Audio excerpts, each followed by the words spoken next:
A hot plate of electric oven connected to a 220 volt line has two resistance coil A and B, each of 24 ohm resistance, which may be used separately in series or in parallel. What are the current in three cases? तुम्हारे पास electric oven है जिसको हमने 220 volt line से connect किया है। उसकी two coils रहती है ए बी, दोनों का रेजिस्टेंस 24 ओम रहता है और हम इनको सेपरेटली सीरीज और पैरेलल में कनेक्ट करते हैं। हमें करंट की वैल्यू फाइंड आउट करनी है। तो यहाँ पर हमारे पास गिवन रहता है वोल्टेज इक्वल टू 220 वोल्ट और resistance equal to 224 ohm. As per Ohm's law V equal to I R और I equal to V upon R. तो अब हम बात करेंगे केस 1।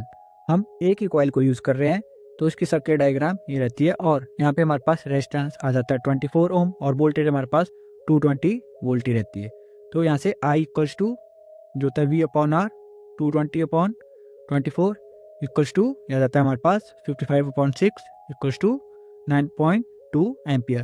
तो जब हम एक कॉइल को यूज़ करते हैं तो करंट आता है 9.2 एम्पियर। अब हमारे पास आता है case second, wire R series. तो इसकी सर्किट डायग्राम ये रहती है और यहाँ पे हमारे पास रेजिस्टेंस हो जाता है R equal to R1 plus R2 equal to 24 plus 24 equal to 48 ohm. तो यहाँ पर I equal to V upon R और यह जाता है 220 अपॉन 48।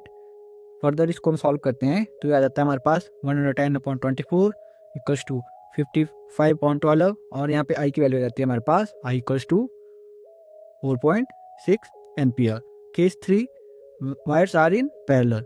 जब हम इन वायर्स को पैरेलल में यूज़ करते हैं तो रहता है हमारे पास रेजिस्टेंस इसकी सर्किट डायग्राम ये रहती है और R 1/R equals to 1/R1 plus 1/R2 equals to 1/24 plus 1/24 equals to 2/24। यहाँ से हमारे पास R की वैल्यू आ जाती है R इक्वल्स टू 12।